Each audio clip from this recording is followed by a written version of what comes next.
Your Humanities Half Hour is brought to you by the Northern Marianas Humanities Council.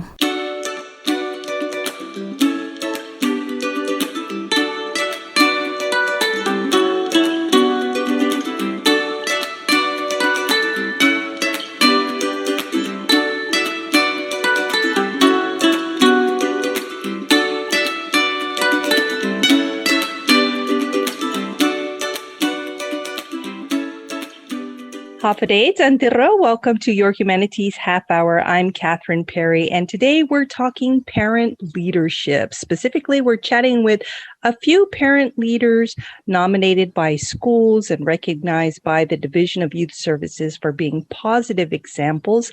And our first guest is Thalia Hof Schneider of Tinian Elementary School. Thalia, welcome to our show. Hi, thank you for having me. Thanks for chatting with us via Zoom all the way from Tinian.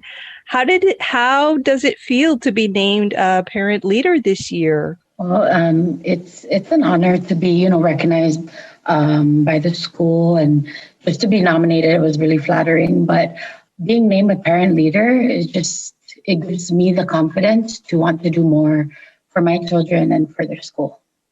Tell us a little bit about your family. So my little family consists of me and my other half, Cliff, and we have 3 children: Mason, who will be 9 in July, Mariano, who just turned 8 in January, and Elena, who will be 3 in October. We love spending time outdoors, just making memories at the beach, at the farm.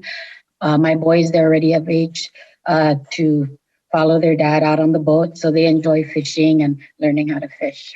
That's great. It's really the simple things in life that make life valuable, as much as we want our kids to achieve and all that, but being content in family time is also important. What do you think makes a positive parent leader? I think a positive parent leader is someone who plays an active role in their children's education, and also someone who advocates for them. Also, someone who's able to build positive relationships with the teachers, principals, and the other staff at school, and as well as other parents.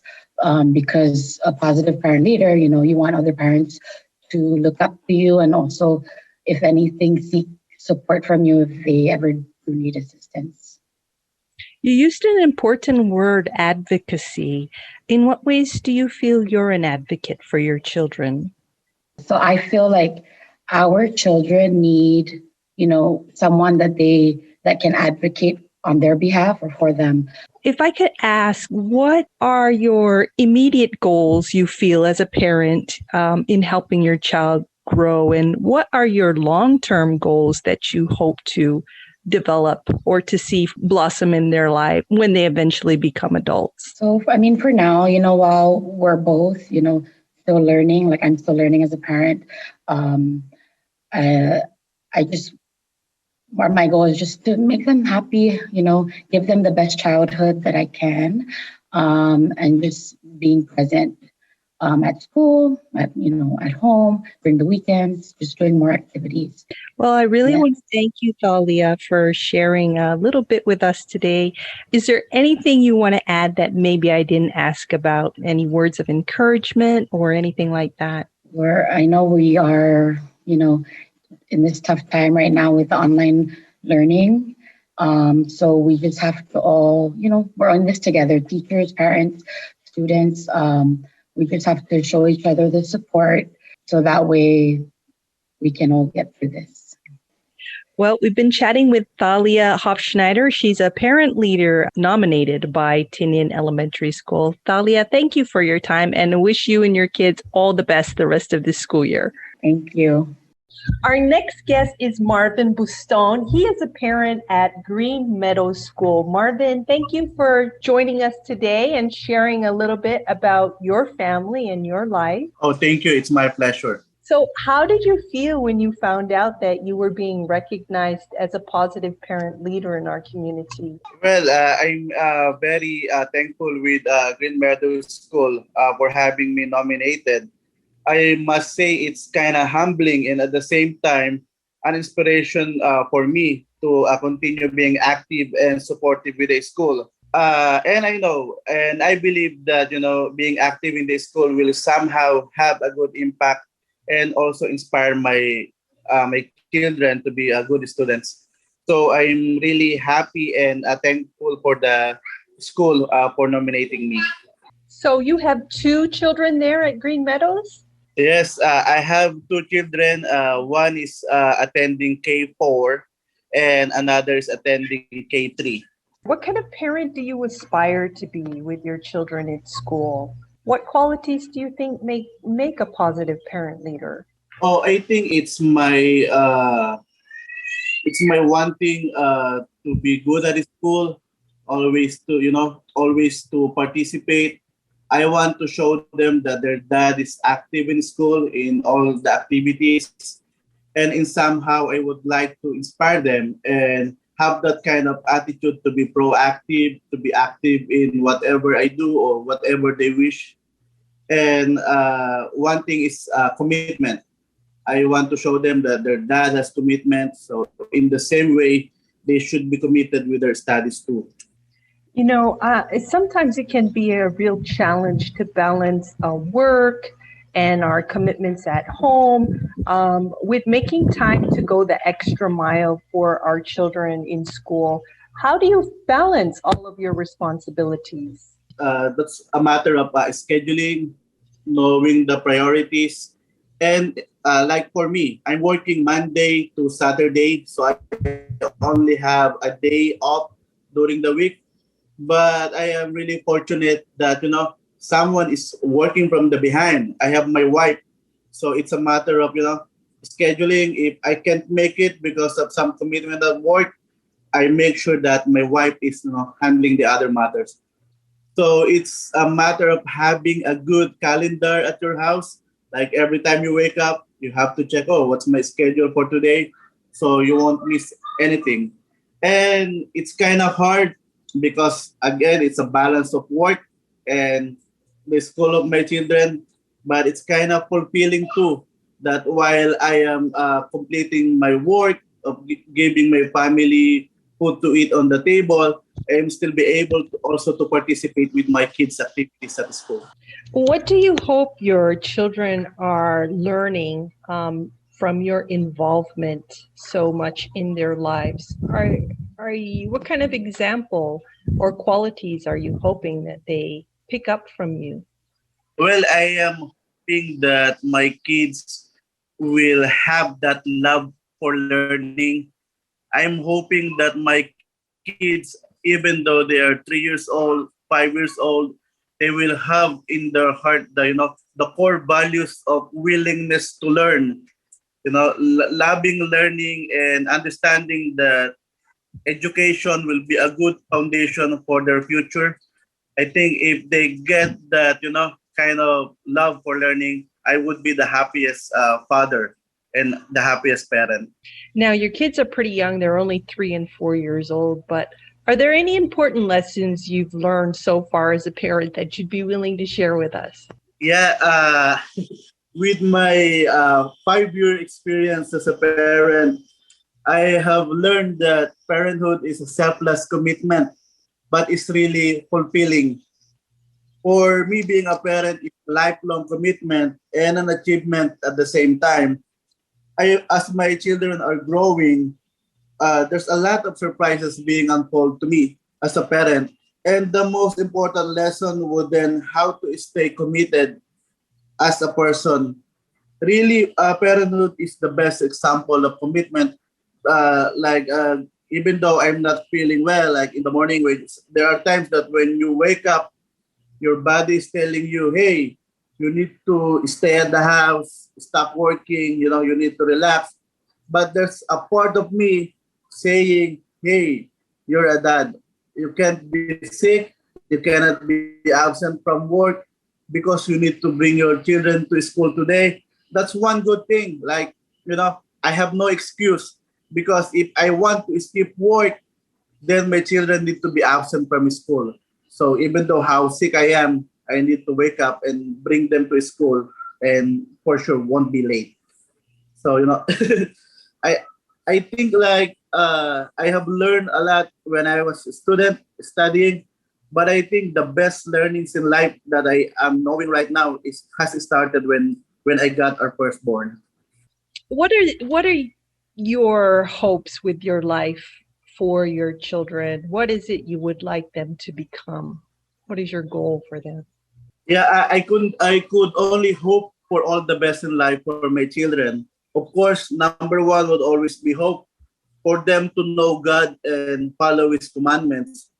I hope for them to complete their school, not just to complete, but I want them to have it completed with flying colors. I hope them to make at least a million different mistakes in life, but also to get a million different lessons out of it. I do hope that they will find their purpose in life, experience fears and disappointments too.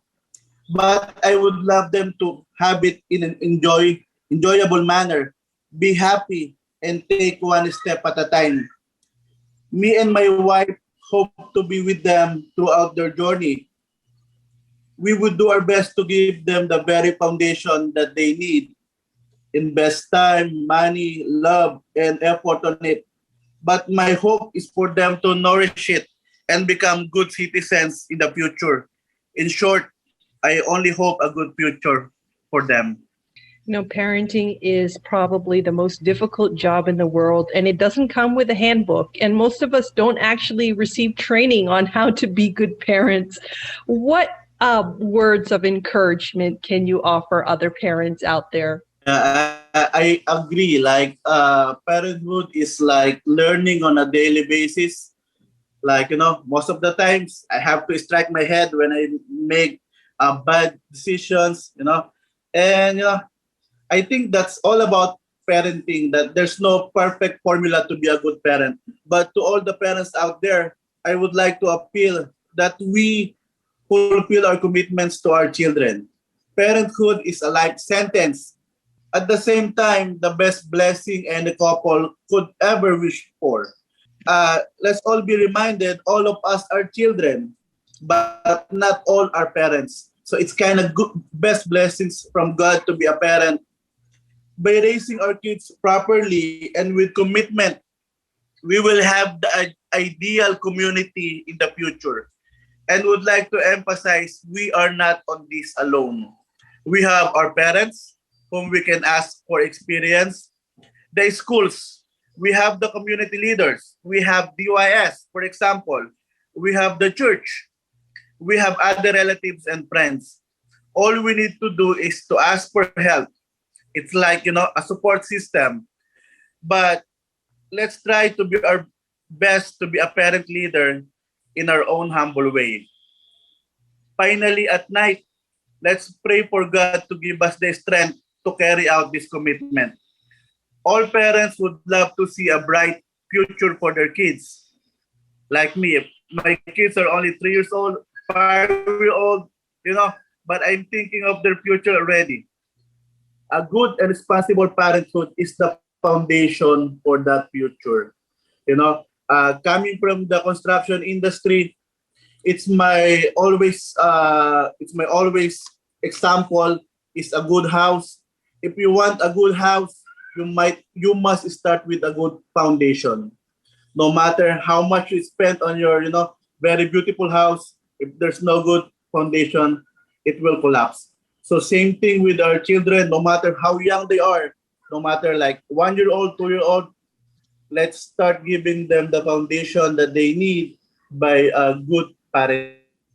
Well, we've been chatting with Marvin Buston. He has 2 children at Green Meadows School and was nominated by the school as a parent leader and recognized by the Division of Youth Services. Marvin, any final thoughts before we go? Well, thank you so much for having me. And again, to all the parents out there like me, it's a matter of commitment. It's a matter of involvement. And while we are doing our responsibilities and commitments as parents, let's not forget that we need to be enjoying with them. It will be useless. We spend a lot of hours working on our minds. This is to give them the good future. But sometimes we should, take a back, and realize that there are so many things that our children needs.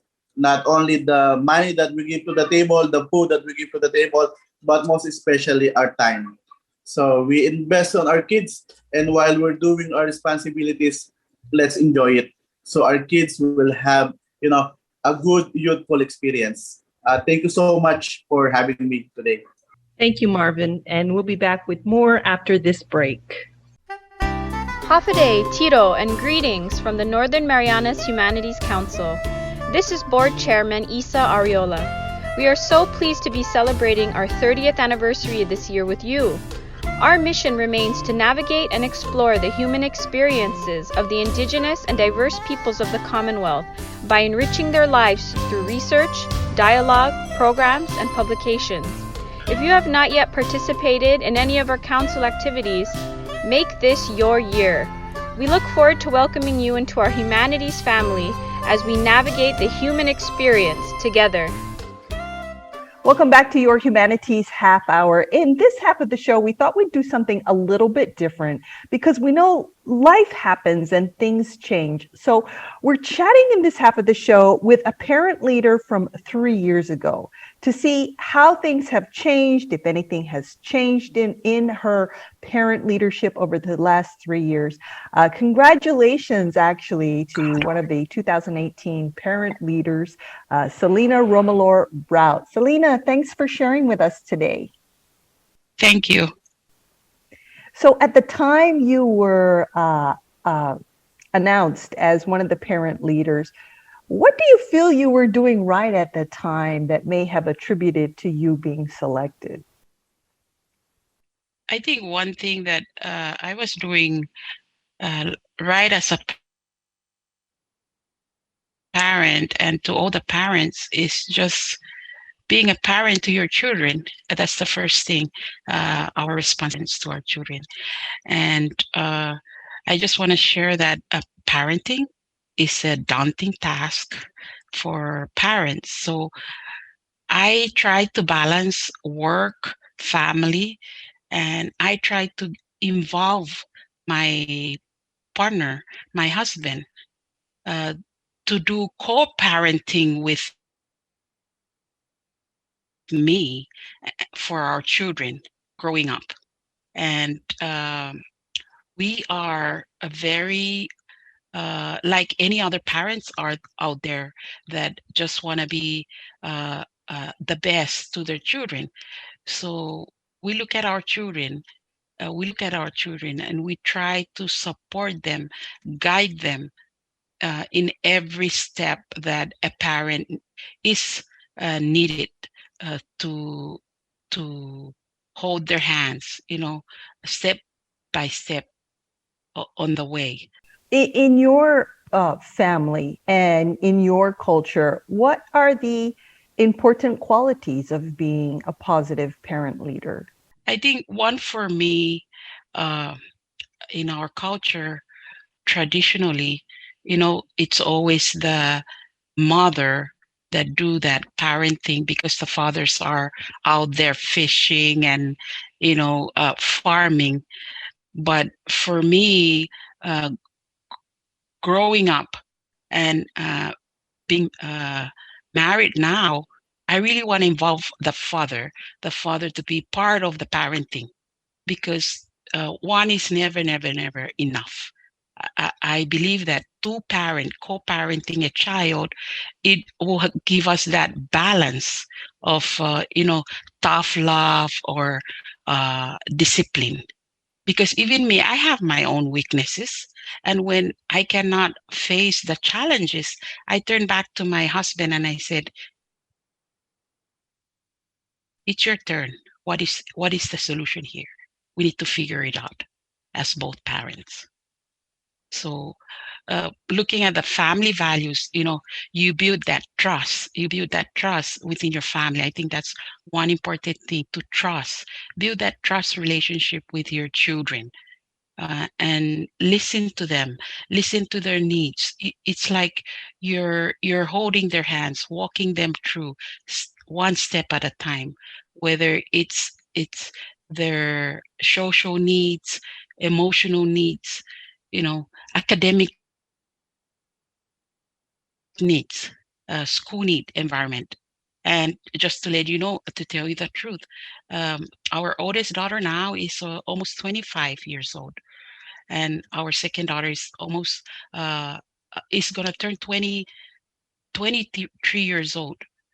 But as partners, my husband and I, we are co-parenting our parents. We wanna be very involved in every step of their upbringing, whether at the school setting, home setting, community setting, learning environment.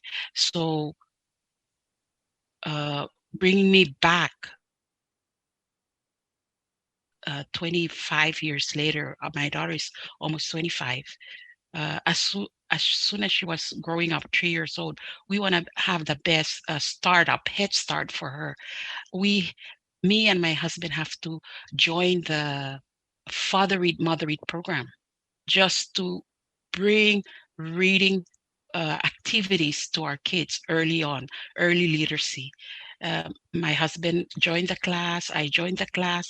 I become a facilitator, and we begin in that. I will never forget. I have to. We have to reach out to the program, Mother Read, Father Read. The first time it happened at Cagman Community Center, and Anna Larson was the facilitator. And then I make my husband join at Olia Elementary School, and he's also doing the same literacy startup with our kids. We're very involved in their school setting. Even all school events were there, PTSA meeting. And as a facilitator, when I became a facilitator as a Mother Read, Father Read, I also facilitated at Cagman Elementary School, Head Start, just working with parents. And I am very, very involved in our school academic school level.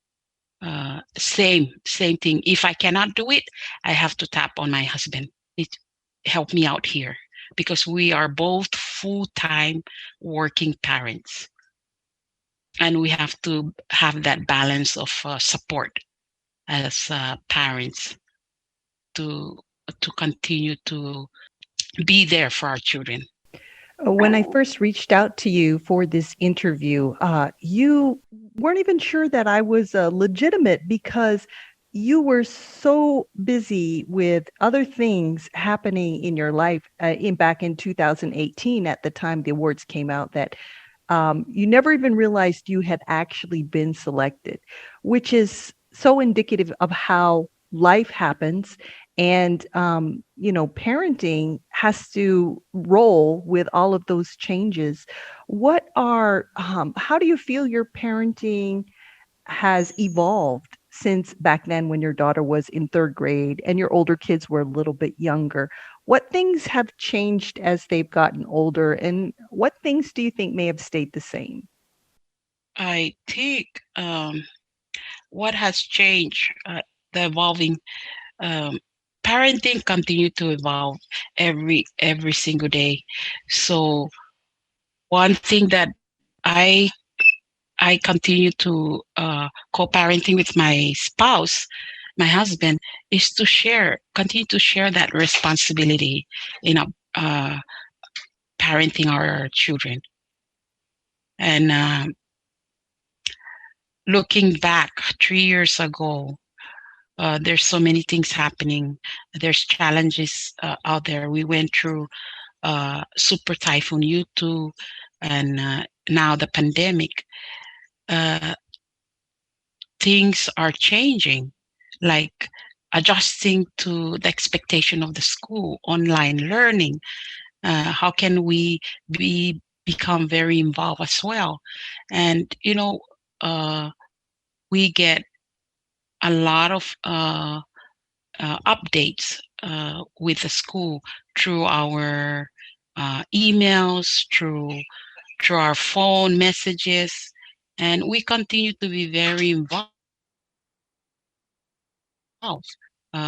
with the school academic learning of our 10 years old now.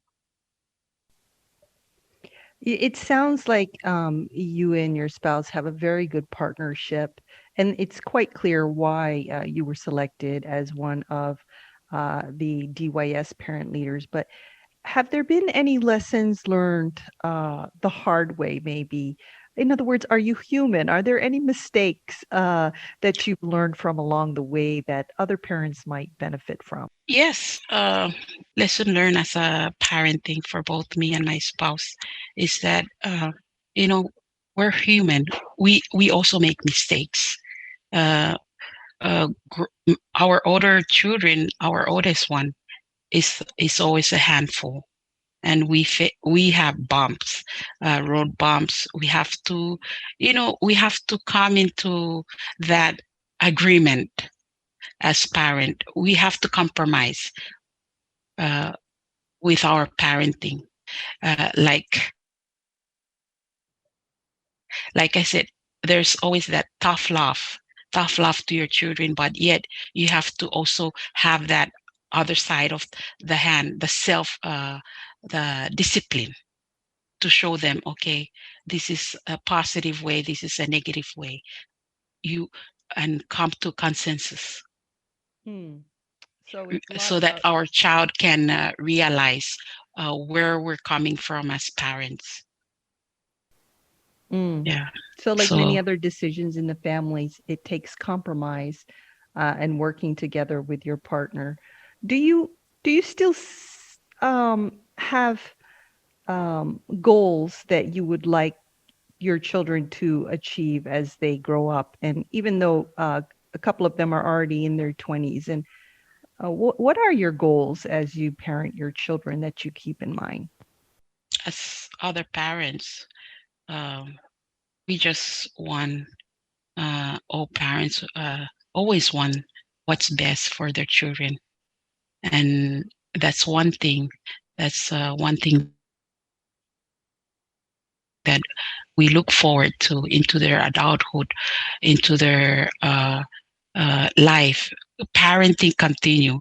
I have two adult girls, and we continue to connect with them and making that connection with them, that we're always going to be their parents no matter what. If I could ask you, in interviewing a number of high school teachers over the years, I've heard many of them comment that as the children reach high school, they tend to see less parental involvement. How involved were you when your older girls were in high school? We're very involved. We're always involved. I try to play a very important role with my kids in high school as well. I try to make them busy, whether sign up for sports, sign up for competition, and I'm always there with their function event. Yeah, we're very involved from elementary to high school, and we are very proud parents. Our two older girls are high achievers in high school. They're very intelligent lady now, and when they ask me, when they face a challenge, and I said, you're smart, use your intelligence to figure things out. It's like I throw it back. What do you think? Figure it out. So I'm very involved. Both my husband and I make sure that we're on top of their academics. We're very involved in high school. I try to, encourage them, motivate them. Be active in your extracurricular activity, not just in the classroom. I'm sure there's a lot of other parents listening out there. What would you want to say to them? Parenting is a very challenging task, but if we as parents show that listen to our children, listen to them, and hear them out, like making time for them, building that trust with your children. And you're the first person. You know what's wrong with your child. If you make that time and build that trust. I know this era now with the technology, we have to be on top of our children to instill that, guidance on a daily basis. So that's never give up. Parenting is not an easy job. Parenting is a never-ending job to your children, whether they are young or adult. You're there for them, no matter what. Any final thoughts before we go? I think I just want to thank you, Kathy, for giving me the opportunity to reflect back about being a parent. I know my daughter is 10 years old now. There was a big gap between the two older adults and now the 10 years old. But I never give up. To start all over again with a 13 years gap.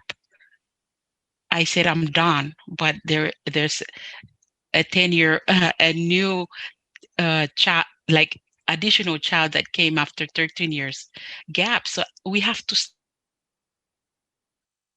start again from scratch, follow what we did to our two adult girls, make sure the support is there, the trust is there, and you just have to balance it.